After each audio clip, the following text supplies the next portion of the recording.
करेंगे। ये तमाम काश्तकार ही अहल हैं या ये बैंक डिफॉल्ट, या उसका भी बता देंगे कौन कौन लोग हैं जो एप्लीकेशन नहीं दे सकते। जी, ये आपने बहुत ही वैलिड पॉइंट रेज की है। देखें, इसमें तो एक बड़ा बेसिक अंडरस्टैंडिंग है। गवर्नमेंट की कोई भी स्कीम आती है, वो ग्रीन ट्रैक्टर हो या कोई भी और हो, उसमें हमेशा डिफॉल्टर कोई भी हो वो अप्लाई नहीं कर सकता। तो ये तो एक बड़ा बेसिक है। अगर आपने पिछले 10 साल में ज़राई बैंक या किसी भी बैंक से कर्जा लिया और आप डिफॉल्ट कर गए हैं, और इससे ज्यादा अगर आपने देखें, लोग कई चीजों को ना बड़ा लाइट लेते हैं, जैज कैश वगैरह है।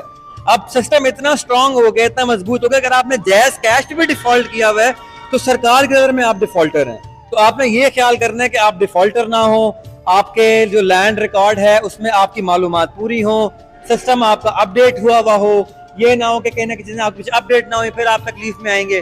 तो ये चीजें तो सर बड़ा बेसिक चीज है जो कि जिम्मेदार को ख्याल रखना है अप्लाई करने के लिए।